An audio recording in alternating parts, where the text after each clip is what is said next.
முதலமைச்சர் ஸ்டாலின் அவர் வந்து வெளிநாட்டுக்கு போயிருக்காரு. இந்த நேரத்தில் உதயநிதி அவர்கள் தான் வந்து முழு கண்ட்ரோலும் எடுத்து அவர் வந்து இந்த நடவடிக்கை எடுத்திருக்காரு.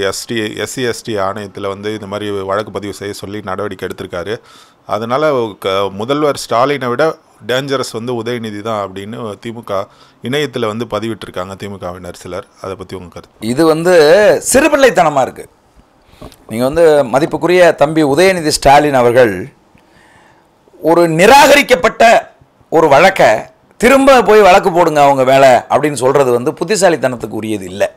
சாட்டை துரைமுருகன் வந்து பாட்டு பாடின உடனேயே அவர் கைது செய்யப்பட்டு அவரை தூக்கி கொண்டு போய் நீங்கள் கோர்ட்டில் நிறுத்தினீங்க. திருச்சி கோர்ட்டு வந்து ஒரு நொடி கூட அவனை வந்து அங்கே நிற்க விடலை. இதில் வந்து எந்த முகாந்திரமும் கிடையாது.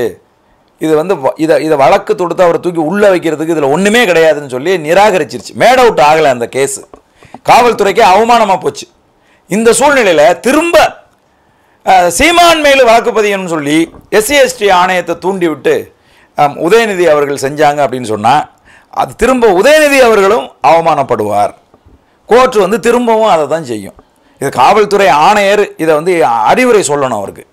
ஐயா இதெல்லாம் மேட் அவுட் ஆகாது, நம்ம போய் தான் வந்து அவமானப்பட்டு தான் நிற்கணும் அப்படின்னு அவங்க சொல்லணும். நீங்கள் பாருங்கள், வரிசையாக தமிழக காவல்துறை எத்தனை தடவை அவமானப்படுதுன்னு பாருங்கள்.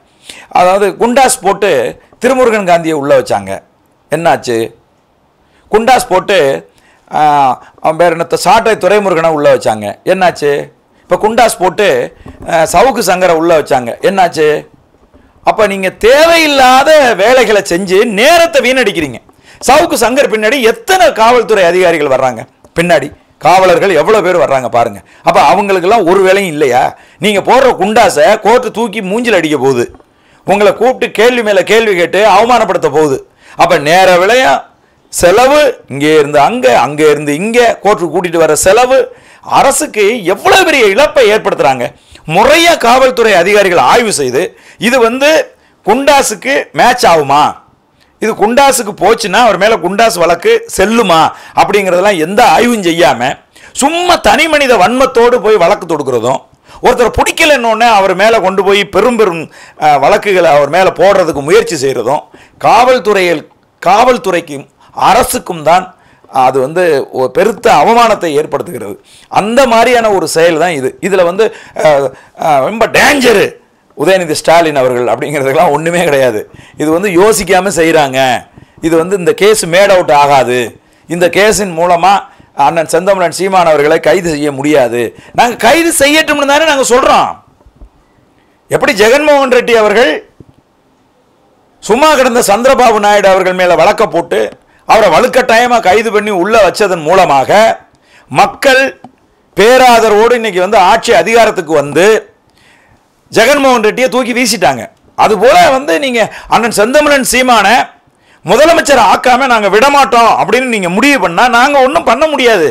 நீங்கள் கைது பண்ணி உள்ளே வைங்க, அதை நாங்கள் ஆவலோடு எதிர்பார்த்துக்கிட்டு இருக்கிறோம்.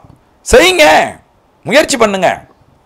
அதனால் இதில் வந்து மு.க. ஸ்டாலின் அவர்கள் வந்து வெளிநாட்டுக்கு போயிட்டாங்க. அந்த நேரத்தில் உதயநிதி புத்திசாலித்தனமாக செஞ்சுட்டு அவர் புத்திசாலித்தனமாக செயல்படணும் அப்படின்னு சொன்னால் இதையெல்லாம் புறம் தள்ளிவிட்டு முறையான அரசியல்களை முன்னெடுக்கணும், மக்கள் நல அரசியலை முன்னெடுக்கணும். கூப்பிட்டு காவல்துறை அதிகாரிகள்லாம் கூப்பிட்டு, ஐயா காவல்துறையில் இருக்கக்கூடிய வேலைகளை பாருங்கள், சும்மா இணையதளத்தில் உட்காந்துக்கிட்டு அவன் என்னைய திட்டான் அவன் என்னைய கிள்ளிட்டான்லாம் இங்கே பேசாதீங்க, தயவு செய்து. டெய்லி சவால் விட்டுட்டு இருக்காதீங்க, உட்காந்து இணையங்களில் உட்காந்து சவால் விடாதீங்க, அது கிடையாது உங்கள் வேலை அப்படின்னு கூப்பிட்டு அட்வைஸ் பண்ணியிருந்தாருன்னா அவர் வந்து போற்றுதலுக்குரியவர், ரொம்ப திறமசாலி, சரியான நிர்வாகத்தை முன்னெடுக்க போகிறாருன்னு நம்ம வந்து அவரை பாராட்டலாம், அவரை வாழ்த்தலாம். ஆனால் இப்போ இங்கே என்ன நடக்குது? இங்கே வந்து ரெண்டு தான் சார். இப்போ சீமான் வாழ்க, சீமான் ஒழிக, இது ரெண்டு தான். சீமானுக்கு எதிராக அரசியல் செய்கிறது தான் அரசியல் அப்படின்னு இன்னைக்கு ஆகிப்போச்சு தமிழ்நாட்டில். குறிப்பாக திமுக ஐயா சுபவீர பாண்டியன் அவர்கள் விரும்பியது போல திமுக சீமானை எதிரியாக ஏற்றுக்கொண்டு விட்டது. சீமானை வீழ்த்துறது தான் தங்கள் வாழ்க்கையின் லட்சியமாக, குறிக்கோளாக இன்னைக்கு வந்து களத்தில் நிற்கிது திமுக.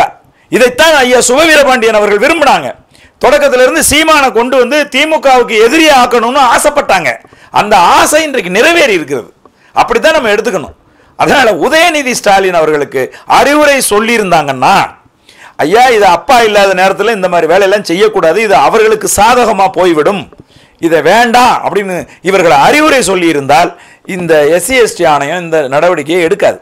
இந்த கேஸ் மேட் அவுட் ஆகாது, இந்த கேஸ் வழக்கு ஆகாது. ஏனென்று சொன்னால் இந்த வார்த்தையை தமிழக அரசியல் களத்தில் இருக்கிற கலைஞர் கருணாநிதி அவர்கள் உட்பட, இப்ப ஐயா ஜெயக்குமார் அவர்கள் உட்பட, வளர்மதி அவர்கள் உட்பட, திமுகவினுடைய பெரிய கருப்பன் அவர்கள் உட்பட பல பேர் இந்த பொது தளத்தில் இந்த வார்த்தையை பயன்படுத்திக்கிட்டே இருக்காங்க. சண்டாளன் அப்படிங்கிற வார்த்தையை பயன்படுத்திக்கிட்டு தான் இருக்காங்க.